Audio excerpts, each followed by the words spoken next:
the electoral management folks and these outsiders. The EO is a level 17, level 16 officer who has run through The entire system. the entire system. You bring a professor of biochemistry and tell the EO to stand up from his seat. The professor sits down. This guy has a responsibility to sabotage him, to put him, Make him look bad. make him look bad. That is playing out all over the place. Until we build capacity and invest in those people who we have spent our resources in Training. and getting them. What did Professor Dorakwili do in NAFDAC? NAFDAC is a that's public true. institution That's true.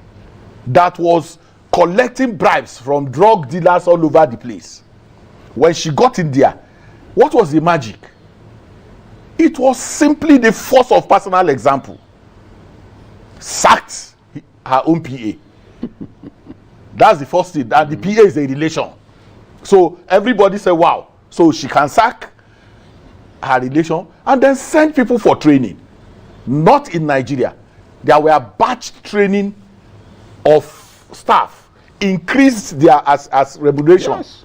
You can't be dealing with drug dealers.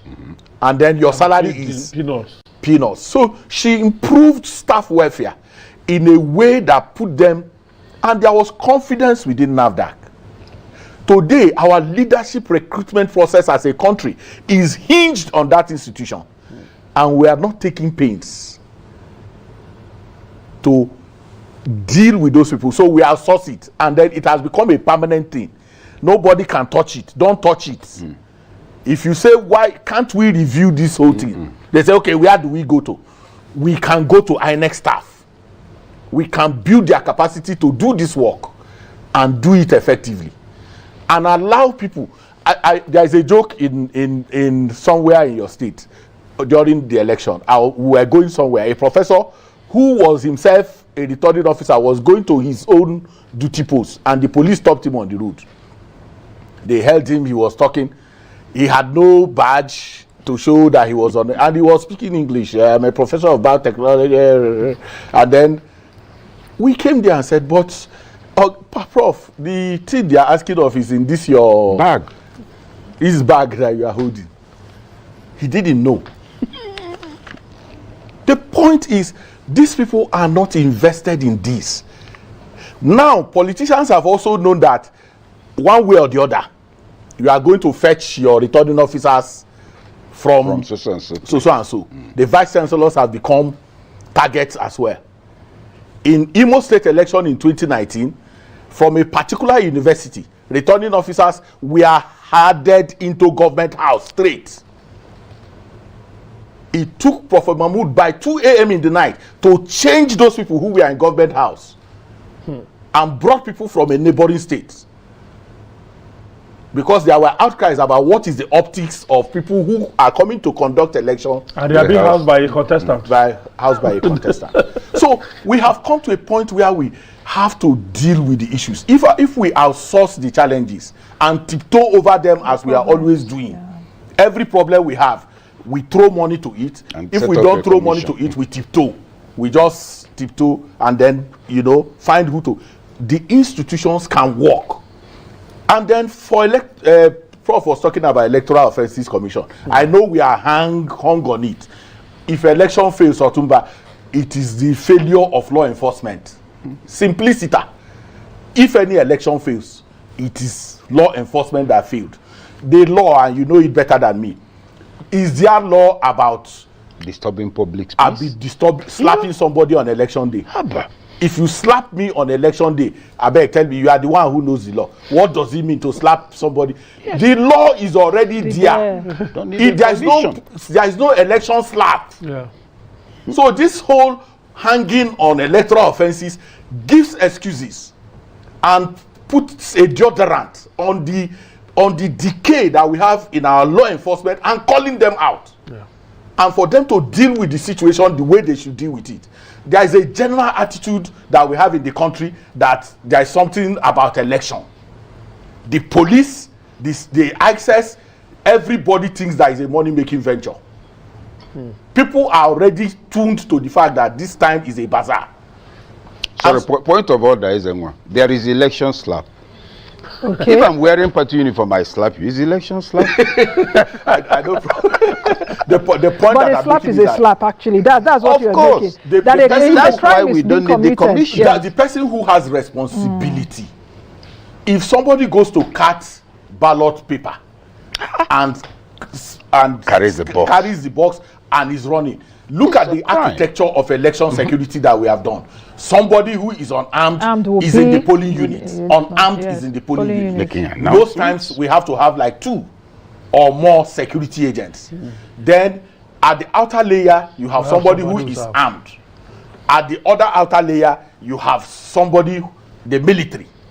So what is all that? To call for reinforcement. And then somebody walks into the polling unit, takes over the place, and then the person who is supposed to provide confidence for the voters scampers. Takes off. He does not call for reinforcement. The person passes.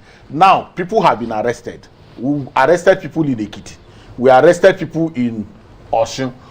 What do you hear? The case file is missing. I had INEC asking for case file. What is the problem in bringing the case file? Why do we have an issue? So if you ask the police now, they will say, well, you know, the Electoral Offences Tribunal needs to come. If it comes on, it is important because you create this bureaucracy. Politicians are looking for job. At the end of the day, you still put somebody. It will be a product of patronage and cronyism. Somebody will be appointed to the Electoral Offences Commission. He will begin to drive all over the place. We will still not solve the problem. All right. Barrister Agidi says he has a response to the question you raised, and probably maybe as a corollary to that, we also like you to tell us what do you expect, what could go wrong tomorrow, and how do we avert it. One thing that we notice. You said what could go right? What could go right? Yeah, because we are talking about wrong. In the last election, late arrival of the Western voting. So, what could go right tomorrow? I've been asked not to ask you what could go wrong.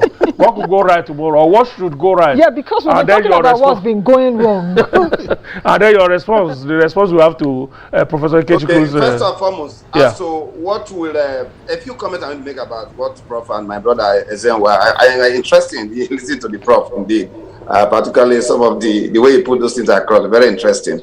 But tomorrow, here is my suggestion to Nigerians.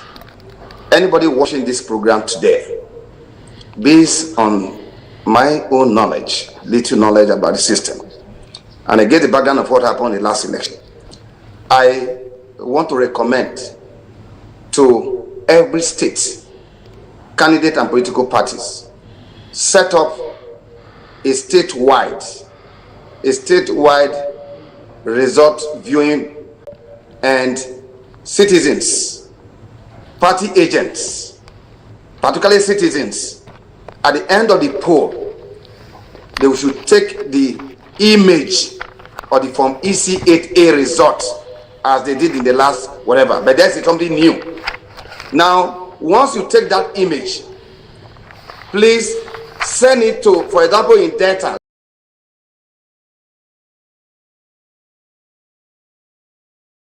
Let me use data so that people can understand what I'm trying to do, you can extrapolate it.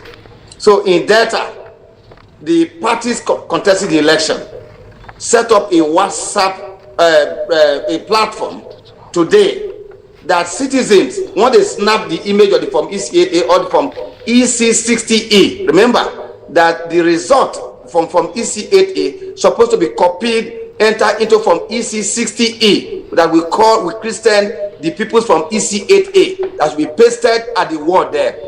But what is important that the polling unit from EC8A, snap it, then you send it to that particular public platform that have been created by each of the political parties. That is so that everybody, you will have that result with you. So just in case there is no conformity to section 60, subsection 4.5, section 64, subsection 4, clause 38 of the regulation, everybody will be in custody of that.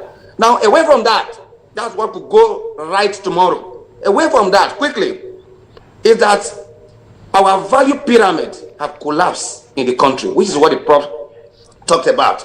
My reference, Ezenwa, to Electoral Affairs Commission, I am one of those opposed to it. I'm only trying to show to you the unwillingness of the elite to even make do what they deceive Nigerians with about Electoral Affairs Commission. We have demonstrated it in Akwa Ibom, and the Supreme Court of Nigeria Authority, with respect to Ganifa Weimi and Akilu, two Supreme Court justices were brought about by Ganifa Weimi, was clear. And when we went to the court, we said, this is what has happened. They were talking about police reports, that they needed police reports.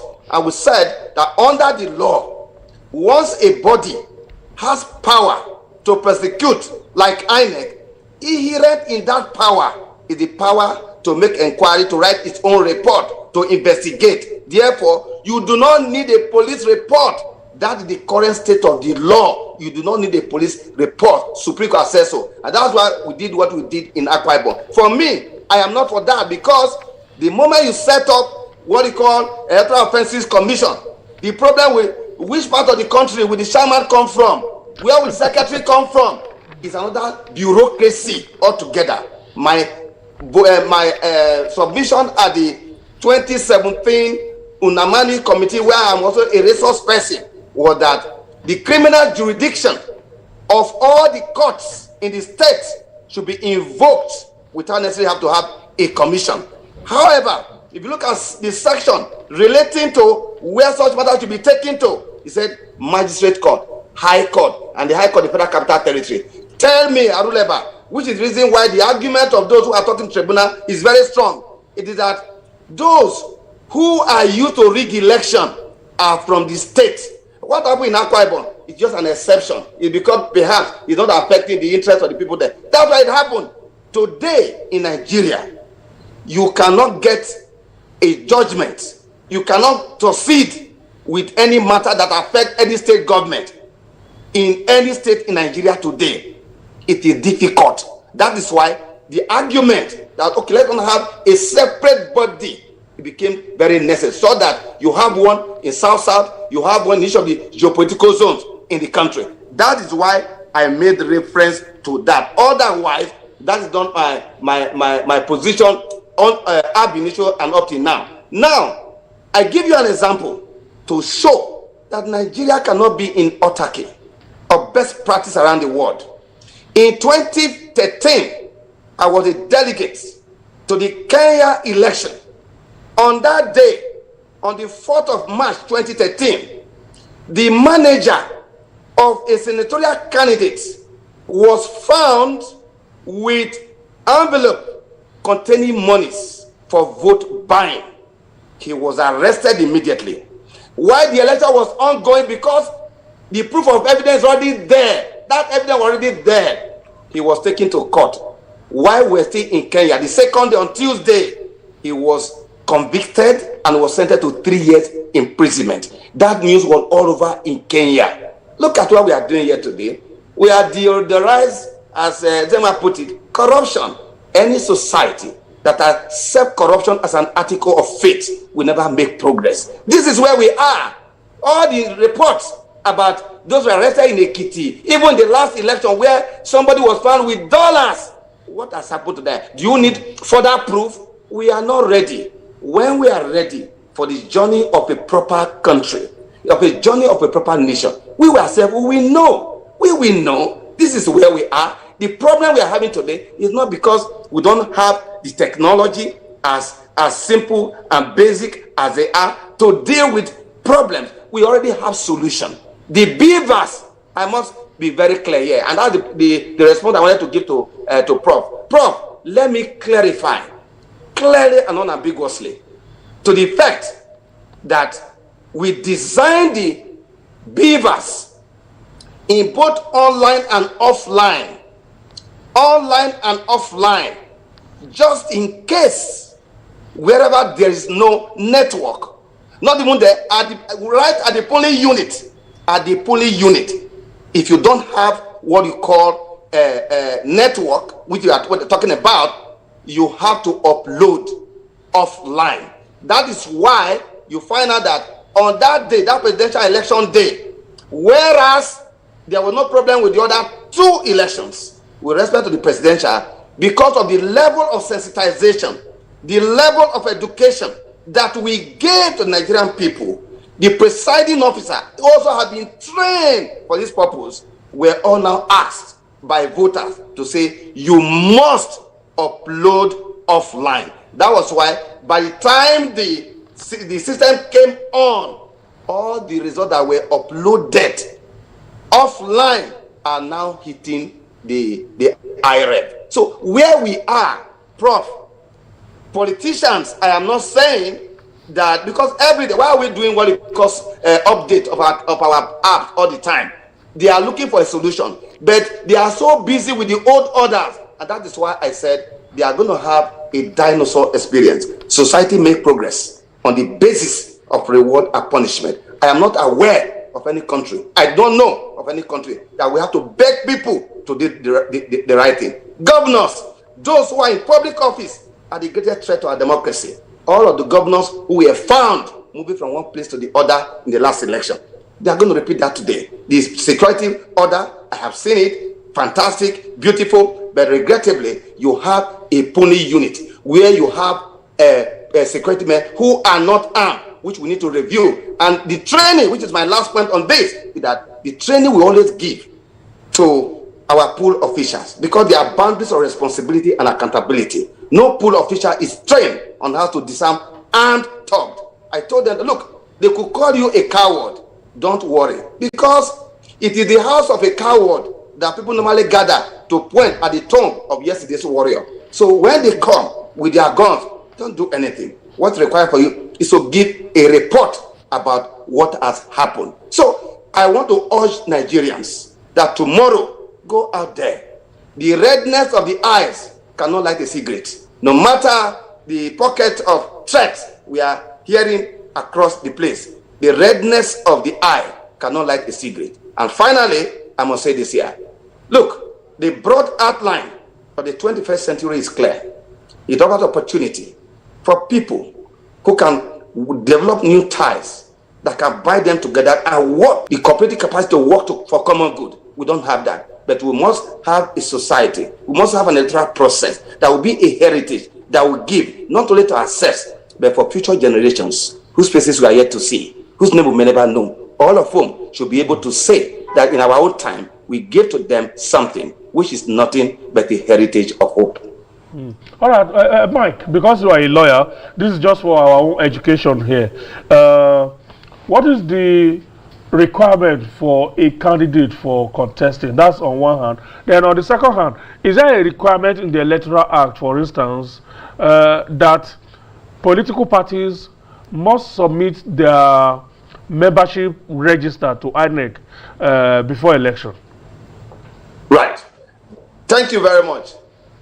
Boyga, let me quickly just address that. I told you that every provision of the 2022 Electoral Act were provision designed to deal with mischief of political behavior, political actors. Section 77 of the Act, the current Act, was put in there that 30 days to party primaries. Submit your membership, your membership register. All right. Now, that idea was on account of the people who wanted to do what you call direct primary. Direct primary. That's the reason why we said submit it and all of that, so that while election is going on, you don't have to be what you call it. Have to be registering new member, because I don't want to mention the political party's name. Let me leave the names out. But what they were doing was that they gave laptops to their members. Now, the membership card, everybody can produce it. So we said, if you must do direct primaries, just as INEC in going for this election, by the time INEC announced 95 point something million, that cannot change again. That was why in that section, deliberately, in line with the right of the political parties to determine who is their members, severally decided by the Supreme Court, there is no punishment there. There is no punishment there. Go and read it. No punishment prescribed. Just as in 95 of the Act, where with respect to political party in terms of use of venue and all of that, we felt that to give the power to INEC or to the security, it will be involving partisanship. And that was why consultative approach should be used when there are conflict with respect to use of venue. So I have read some articles that are patently incorrect, because for every provision there's a background, and the background to section 77 with respect to membership, which is now being interpreted wrongly, you know, it is the reason why there's no consequence on that. So that with respect to that particular section, it has no effect. It's only with respect to party primary and particularly direct primary. We do not want a situation where your party membership number continue to shift while the primary election is ongoing. So I cannot use that provision, for instance, to anchor a petition. Sorry, Mike. Somebody is distracting you? No. Go ahead. Okay. I just wanted to. Go ahead. Yeah. Can I use that provision, for instance, to anchor a petition? For instance, to the effect that somebody I contested against was actually not a registered member of a political party, because his name does not appear on the register that political party has submitted to INEC 30 days before that election. If I can't find the name of my opponent in that register, does it give me some First and foremost, how many of the political parties submitted their membership register? How many submitted? But this is a mandatory requirement, because it says each political party shall. I just told you now. First, do you agree with me that the whole of that section, there's no punishment section prescribed? I can't say punishment there. There's none. And it was deliberate. We wanted to encourage political party to make sure that they don't, because I just told you, they give laptops to different people. They do registration everywhere. So we wanted to stop that. And that's why I said bring it. And that with respect to direct primaries. Don't forget that with respect to what you call delegate and all of that, they will have to do election at this level and all that level. Yeah. Now, but to let you know there that there's nothing that you can get from that anchor from that. You can anchor it, you know, but you can't get anything from that because of plethora. Even in recent times, you know, the decision, even as last week, you know, where the Supreme Court said, look, with respect to who becomes a member, don't forget that they have what you call the National Working Committee, they have the NEC body and all that, so they can grant waiver at any time for anybody to be a member. This matter, though not exactly on this section, has just been tested in the Supreme Court. But I'm telling you emphatically, I repeat, that of the entire 91 proposals submitted, for every section, there's a background to it, why it's being proposed. In respect to section 77 of the same act, that cannot be one of the grounds for challenging that election. As a matter of fact, we should be worried that under the current section 130, the ground for challenging a matter in court, that the current act, where a political party had validly nominated a candidate, now where it's excluded, the previous provision, we don't know what happened. We don't have it there anymore. That is to say, one of the grounds has already been that somebody was validly nominated but unlawfully excluded. That had been removed. What happened? Another. But in any way, they must also find a way around that. So political parties that are alleging that their party logos, party names were absent from the ballot paper, they don't have any case now. Is that what it means? Oh yeah, they don't have any remedy. No remedy. They removed it. It's no longer under section 134. You know, that's a very popular section that most Nigerians know. Yeah. That what the ground is that you are validly nominated, but you are unlawfully excluded. Yes. That leads to what you call automatic invalidation. All right, that is out. But all those serious provisions that we propose that were accepted, that are meant for judges. A particular one, Aruleba, that one is very serious, very, very alchemical, I can tell you. It was targeted at politicians. You know, there's no perfect crime. As I told you about when they deal with the beavers, when you now go and print new set of 150, all right, having destroyed the valid one. But because there's no perfect crime, all right, you are trying to go around the beavers. We will get you. There's a particular one I've said over a year, I will never mention. It is in my letter to the authority that I will put it to them. But I guess if you never mention it, it should be also be public.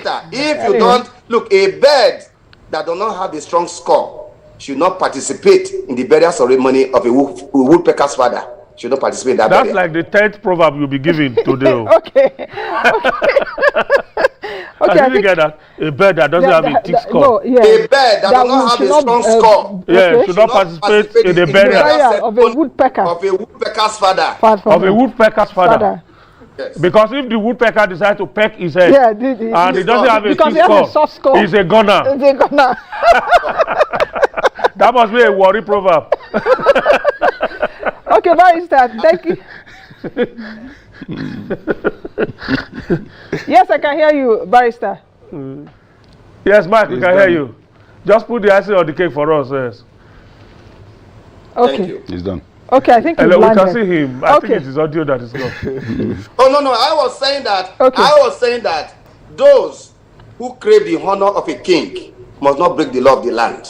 Another those program. who are contesting, those who are contesting for office, you must respect the law of the land. Those who crave the honor of a high office must not break the law of the land. Okay. Let's come back. Okay. Prof and okay.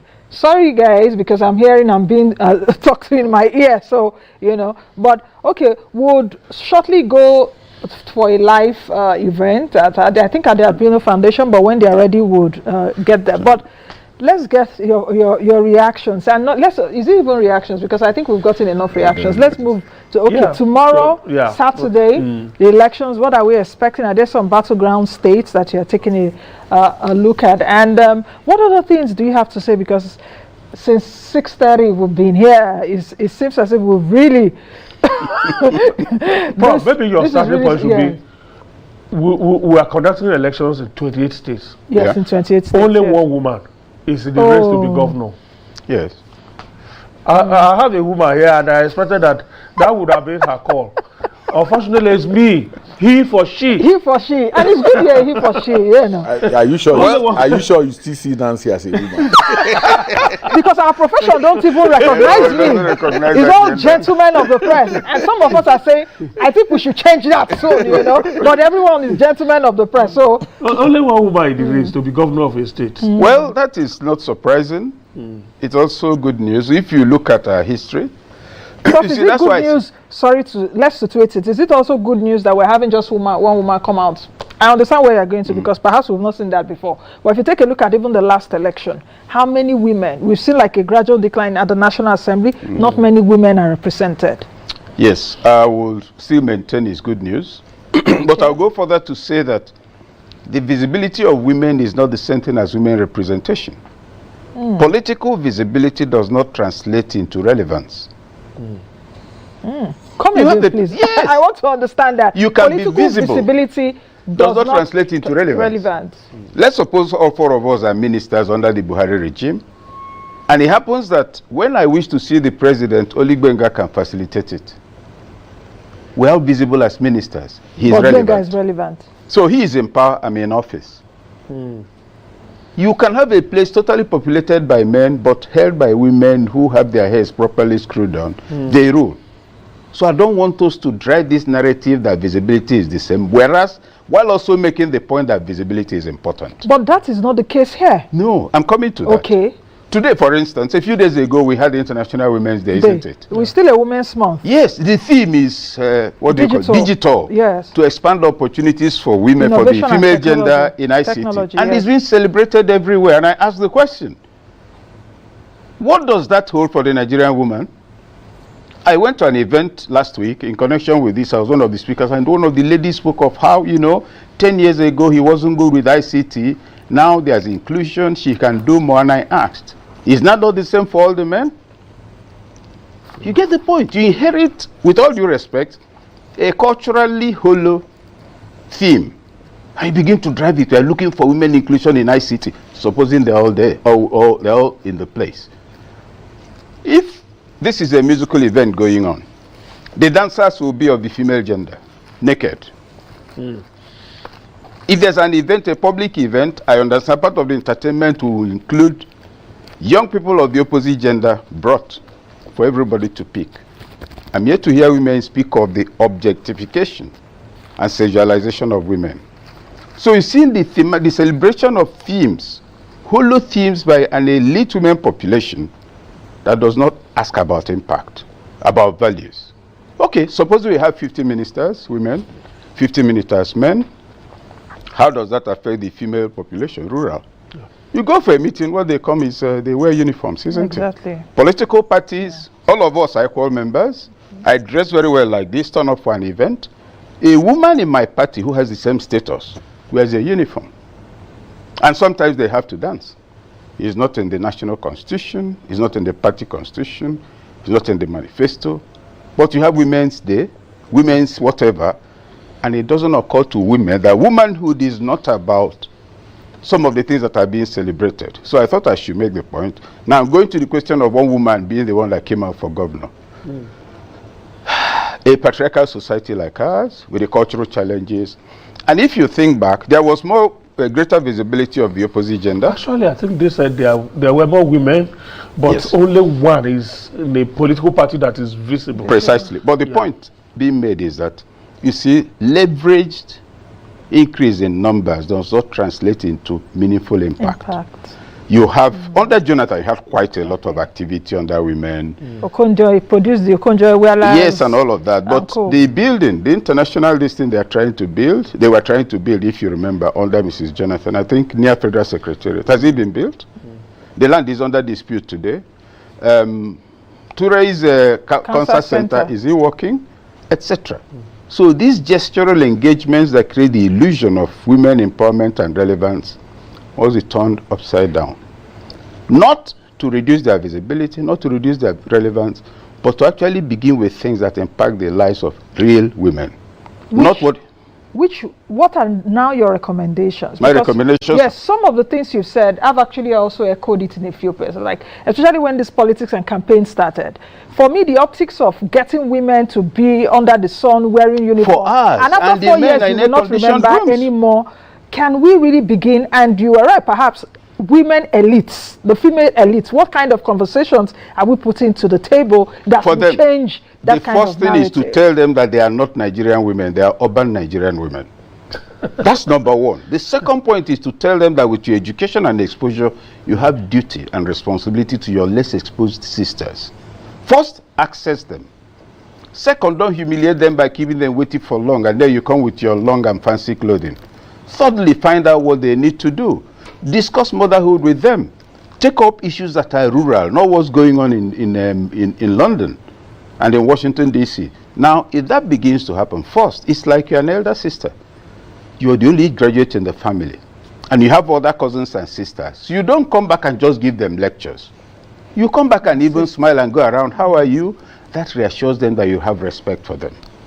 But most of the events are formal. Oh, so and so is coming. The reality of who we are is being denied them. Womanhood must be distinguished from motherhood. A rat is a mother. It's not a woman. It's not a woman. Now, the emphasis is on motherhood and then on political visibility. existing from restoring the dignity of the woman, not as an object of entertainment, but as that second engine of an aeroplane. That if you That's as important as the first. If you fly one engine, we know how the flight will be. You see, the male gender has become dominant, disruptive in a manner where even the woman doesn't realize she has a right to take a position. That's what should worry them. Let them even meet among themselves and ask this question. Are we acting as women should? In our culture, when elevated women, what do? One of their primary duties is the nurturing of younger women. To know their duties, to know their strength, to know that being physically weak does not translate into being unserious, that you don't need to raise your voice for a man to take you seriously. That is what is missing. And so you have a lot of visibility, celebrating affirmative action. Just like the young people celebrate, oh, I have 50,000 followers on Facebook. My question, where are you going to that they are following you? No idea. And affirming what? Affirming offices. Now, what are the achievements under these offices? So the matter is serious. And it takes us back to the boy who died by hanging. Does he have a mother? Are there Christian mothers in his church? Does he have aunties? Womanhood is too important. How about does he have a father? The father is less important. Okay, no, let me get back to that. What if he doesn't have a mom? That which the mom is dead possible, or has passed, and the father really needs? Do you understand? No, but my original point, if you remember, I said is collapse of parenting. I understand. Yes, you said that. But if you also think about it, the tendency in the African setting is not about the father. The tendency is usually, on the average, for the feminine gender, not necessarily biological mother, to have the greater influence on younger people. Now, that sense, all of that has collapsed. Those are the things I'm talking about. So, on the question of there being just this person contesting, I see nothing wrong with it. Society must evolve to a point where conscious, deliberate resolve to vote in Nancy because we know what she can do will override the fact that, oh, let's vote her because she's a woman. That's no credential. Capacity. Okay. I think. Comrade, what's your own take on this? You know I love Professor Kuchu. And I'm not just saying because there's a reason I'm saying even in the National Assembly now, the number of women that you know why I kept quiet. Many of my colleagues say I'm anti-women. Yeah, they come that, but somehow they make it as a joke. Why? Because everything Prof is re-echoing here. I've first challenged women platforms. The women platforms that exist as championing the cause of women. What is the content of the agitation?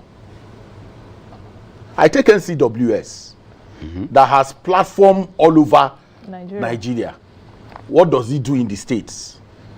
It follows the wife first ladies of the governor everywhere she goes. That's all. It doesn't go beyond that. And you can't say it. Don't say it. You're anti-women. When are you going to design a program that truly empowers women in the sense in which it's been articulated? And it does not make any difference whether it is feeder. Oh, somebody has been raped. That's fine, that's okay. But you are going to Cedar, New York, for the Women Week. All of us have traveled. Who pays for it? The governor. He has mobilized money for you to go there. In going there, you are not having any story. You are not going to be involved in the thematic engagement that is happening in that platform. You are in the different shops to come back to show us the bags that you bought, the shoes. Now, look, the gender bill is not a woman bill. It was out. All of us went to the protest. Who has forced you to be vice president of the Students' Union? Why is the director of welfare your permanent preoccupation? The office of the president of the Students' Union is open. But no, hold on. That's where it starts. Why do you have to be head girl And not, you can be head prefect, senior prefect. Why don't you abolish the thing and be head prefect? No, but institutions are designed like that. There are some schools that a head boy, you must have head boy, you must have head girl. Because that a senior prefect must be a boy. That's why I'm saying that. We are talking about patriarchal behaviors.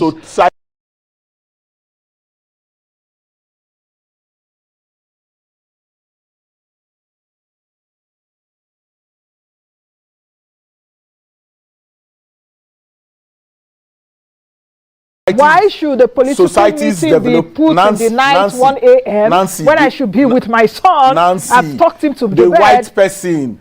Before the white person started, before you vote in America, that you are talking of as America, even if you are black, you have to have property. Exactly. You have to be propertied to be able to cast a vote. The struggle to expand the democratic space is not a tea party. It is. Doesn't it naturally now exclude women? Naturally, I am telling you that this exclusion needs to be challenged. I was on a platform saying, what is the problem why a principal should be appointing somebody as head boy, head girl? How does these children are culturalized to the point where they can even have confidence to say, I want to be prefect? And talk to their colleagues. So the person who should also come. What you just said now comes from background and the kind of training you also give your girl child at home to say, if I have a girl, she can aspire to be anything she wants to be. She can be a senior or challenge the system. Do you know the people who tell their children not to aspire? It is the women. Okay. We'll be able to continue this conversation. I'm telling you. Because I'm sure you will meet your match in dancing. No. But I understand what they are saying. It's not a match. We are not winning. Otumba, we are not winning arguments. I disagree. Don't try the compound. All right. We are not winning arguments. Sorry, there's a lot of space. There's a live event going on. Let two of them. It's been a long time I say a good fight. Dance to come down. No, we can't do that. There's a live event that we need to join right now. We'll just do that for a few minutes and we'll come back. That's the Albino Foundation press briefing on the eve of the election. All right, so let's get there, gentlemen. Viewing portal have been addressed ahead of March 18th elections. TAF Africa appeals to INEC to leave communication lines open with the public and adequately communicate any challenges that might be encountered during the electoral process. Concern number 3, deployment of assistive tools to promote PWD's participation. The decision to deploy assistive tools will no doubt improve the participation of persons with disabilities in the elections. Though the Commission promised to deploy assistive tools in polling units with registered persons with disabilities according to disability type, we are worried about the poor implementation during the presidential and National Assembly elections. Many polling units with registered persons with disabilities did not have assistive tools deployed. TAF Africa hopes that these gaps and challenges highlighted in our report on the conduct of the February 25th election have been addressed to ensure that eligible PWDs voters can vote for their preferred candidate on March 18th. Concern number 4, conduct of political parties. TAF Africa is concerned with the increasing clashes among political parties and their supporters, resulting in heightened tension in some states. These conflicts increase the threats of violence on election day.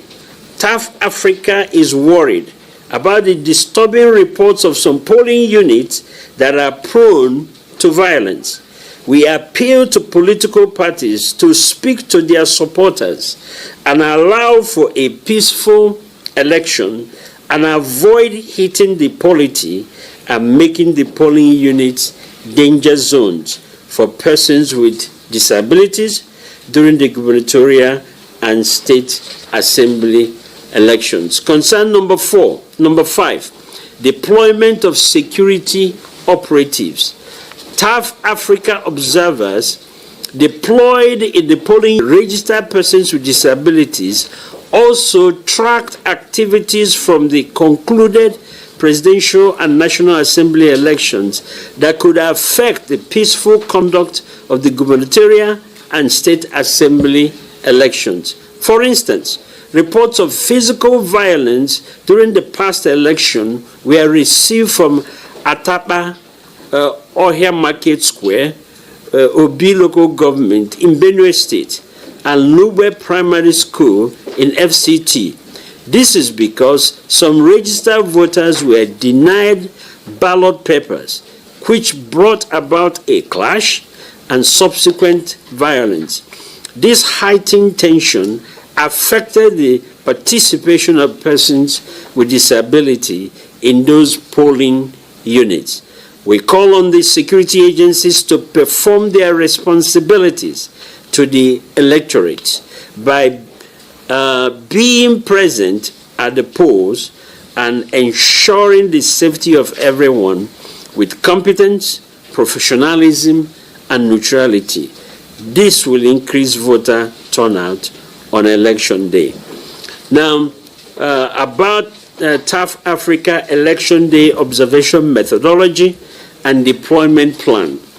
TAF Africa will adopt a three-faceted technology approach, which includes deployment of PW data dashboard, a user-friendly election observer app, and the development of an election monitoring dashboard.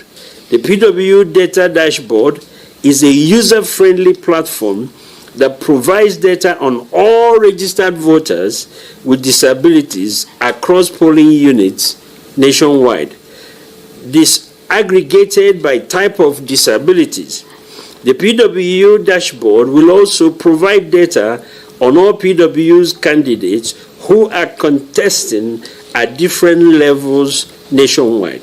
The election monitoring dashboard is an administrative dashboard with reporting and data analytics capabilities, which will display real-time data collected from the Election Hub app on election day. The Election Observer app is a cross-platform mobile application with data collection capabilities that will be used by election observers to report real-time information from the field on election day.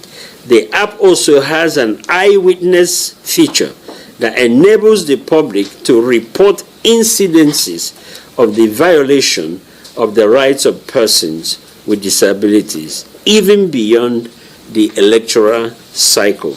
Just like in the 2023 presidential and National Assembly elections, TAF Africa will establish a Persons with Disability Election Hub as a response to inadequate PW's defocused platform on election observation. The PWD Election Hub will serve as a data depot for civil society organizations, CSOs, and the election management bodies to find useful and real data on PWD's access to voting locations, participations, provision of assistive devices, priority voting, among others. Though the governorship election will be held in 28 states, while the state assembly elections will be held in 36 states, TAF Africa is deploying 340 observers in the 28 states to conduct governorship elections on March 18, 2023.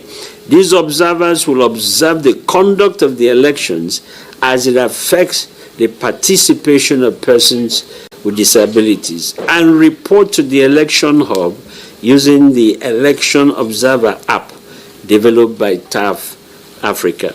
The Election Observer app and tools will be used to provide real-time information for the hub on the participation of PWDs.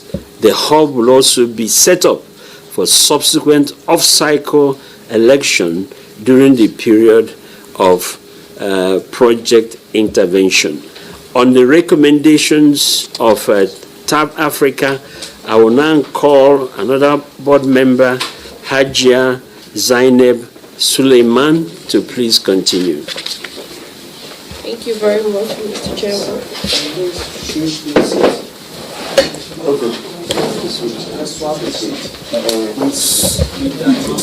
Just move your seat.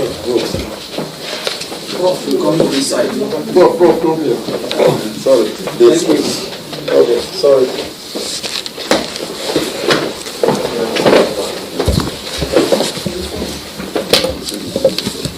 Thank you, Mr. Chairman. Here are the recommendations. Based on the emerging issues, TAF Africa makes the following recommendation to stakeholders.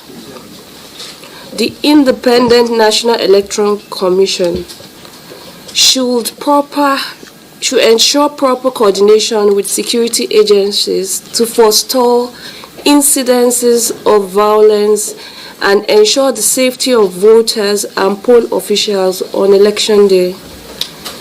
The 2022 Electoral Act stipulates that every person with a disability is entitled to priority voting. INEC should ensure that this right is duly respected by its polling officials and that people with disabilities are allowed priority voting at their respective polling units. Third point, INEC should also ensure proper adequate deployment of assistive tools for persons with disabilities in the gubernatorial and state assembly elections, such as magnifying glasses, election day written instruction from 30E PWD, and Braille ballot guide. Recommendations for security agencies. We call on security agencies deployed for the election to respect the rights of persons with disabilities, media and observers, including the right to freedom of movement on election day for duly accredited observers and media practitioners. Security agencies should also work with polling officials to ensure the protection of persons with disabilities and that they are allowed to enjoy their priority voting as contained in the Electoral Act. Our recommendations for organizations of persons with disabilities. Organizations of persons with disabilities should engage in building the confidence of persons with disabilities ahead of the elections and encourage voters to turn out and vote. Our recommendations for persons with disabilities. We urge every person with a disability in Nigeria to display patriotism during the gubernatorial and state assembly election by coming out and casting their vote in an orderly manner. TAF Africa understands that the current situation in the country hasn't been exactly encouraging. Nevertheless, particularly with the conduct of the presidential and state assembly election, but staying at home for the fear of what will happen at the polling unit will deny you the opportunity to perform your civic right as a citizen by voting your choice of candidate. Please remember, the one possible vote not cast is a vote for the continued weakening of our electoral process. Thank you.